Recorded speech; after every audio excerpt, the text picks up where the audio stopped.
Hey family, welcome back to channel. ನಾನು Smita.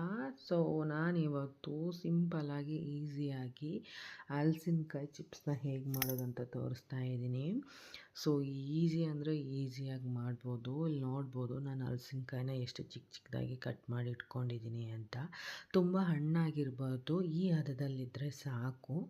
So ನೀಟಾಗಿ ಅದನ್ನು ಚಿಕ್ಕ ಚಿಕ್ಕದಾಗಿ ಕಟ್ ಮಾಡಿ ತೆಗೆದಿಟ್ಕೊಂಡಿದ್ದೀನಿ ಇಲ್ಲಿ. ಸೊ ಎಣ್ಣೆನ ಮೊದಲೇ ಬಿಸಿ ಮಾಡಿದ್ದೀನಿ.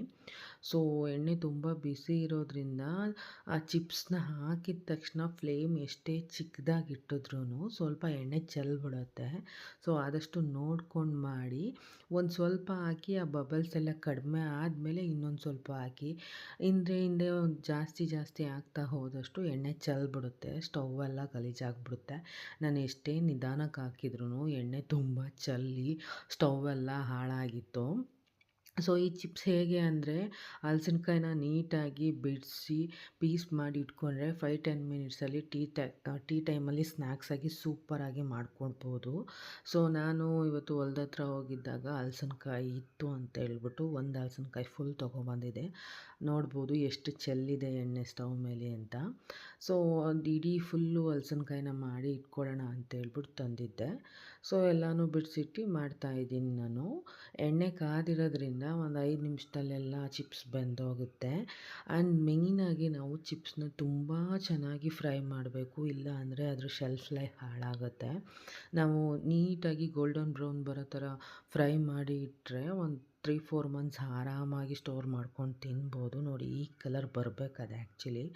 ತುಂಬ ಸಣ್ಣ ಸಣ್ಣದಾಗಿ ಕಟ್ ಮಾಡಿದರೆ ಈ ಥರ ಬೇಗ ಬೇಯುತ್ತೆ. ಸೊ ಔಟ್ಸೈಡಲ್ಲೆಲ್ಲ ಮಾರ್ಕೆಟಲ್ಲಿ ಈ ಟೈಮಲ್ಲಂತೂ ಹಲಸಿನಕಾಯಿ ಚಿಪ್ಸ್ನ ಮಾತಾಡ್ಸೋಕ್ಕೆ ಆಗೋಲ್ಲ. 100 ಗ್ರಾಮ್ಗೆ 150 ರೂಪಾಯಿ ಎಲ್ಲ ಹೇಳ್ತಾರೆ. ಸೊ ಮನೇಲೇ ಆರಾಮಾಗಿ ಮಾಡ್ಕೊಬೋದು, ಹೆಲ್ತಿಯಾಗಿರುತ್ತೆ, ಮಕ್ಕಳೆಲ್ಲ ತುಂಬ ಇಷ್ಟಪಟ್ಟು ತಿಂತಾರೆ. ಸೊ ಆದಷ್ಟು ಇಷ್ಟು ಗೋಲ್ಡನ್ ಬ್ರೌನ್ ಬಂದಮೇಲೆ ತೆಗಿಬೇಕು. ಅದಕ್ಕೂ ಮುಂಚೆ ತೆಗೆದ್ರೆ ಅದು ಬಾಳಿಕೆ ಬರಲ್ಲ, ತುಂಬ ದಿನ ಸ್ಟೋರ್ ಮಾಡೋಕ್ಕಾಗಲ್ಲ, ಮೆತ್ತಗಾಗುತ್ತೆ ಮತ್ತು ಸ್ಮೆಲ್ ಬರೋಕ್ಕೆ ಸ್ಟಾರ್ಟ್ ಆಗುತ್ತೆ. ಸೊ ನೀಟಾಗಿ ಫ್ರೈ ಮಾಡಬೇಕು. ಸೊ ನೀಟಾಗಿ ಫ್ರೈ ಆದಮೇಲೆ ತೆಗೆದು ಅದಕ್ಕೆ ಸ್ವಲ್ಪ ಸಾಲ್ಟು, 1 ಸ್ಪೂನಷ್ಟು ಚಿಲ್ಲಿ ಪೌಡರ್ನ ಹಾಕಿ ನಾನು ನೀಟಾಗಿ ಮಿಕ್ಸ್ ಮಾಡ್ತಾಯಿದ್ದೀನಿ ಅಷ್ಟೇ. ಸೊ ಈ ಥರ ಮಾಡಿ ಒಂದು ಗ್ಲಾಸಲ್ಲಿ ಬೌಲಲ್ಲ ಅಂದರೆ ಗಾಜಿನ ಬಾಕ್ಸಲ್ಲೋ ಅಥವಾ ಸ್ಟೀಲ್ ಬಾಕ್ಸಲ್ಲೋ ಹಾಕಿ ಆರಾಮಾಗಿ ಸ್ಟೋರ್ ಮಾಡ್ಬೋದು. ಕಾಫಿ ಜೊತೆ, ಟೀ ಜೊತೆ ಎಲ್ಲ ತುಂಬ ಅಂದರೆ ತುಂಬ ಚೆನ್ನಾಗಿರುತ್ತೆ. ಸೊ ನೋಡ್ಬೋದು ಇಲ್ಲಿ ನೀವು ಎಷ್ಟು ಕ್ರಿಸ್ಪಿಯಾಗಿ ಬಂದಿತ್ತು ಅಂದರೆ ನಿಜ, ನೀವು ಒಂದು ಸಲ ಟ್ರೈ ಮಾಡಲೇಬೇಕು. ವಿಡಿಯೋ ಇಷ್ಟ ಆದರೆ ಪ್ಲೀಸ್ ಲೈಕ್ ಮಾಡಿ, ಫ್ರೆಂಡ್ಸ್ ಆ್ಯಂಡ್ ಫ್ಯಾಮಿಲಿ ಜೊತೆಗೂ ಶೇರ್ ಮಾಡಿ. ಇದೇ ರೀತಿ ಯೂಸ್ಫುಲ್ ವಿಡಿಯೋಗೋಸ್ಕರ ನನ್ನ ಚಾನಲ್ನ ಸಬ್ಸ್ಕ್ರೈಬ್ ಮಾಡಿ friends. Thanks for the watching.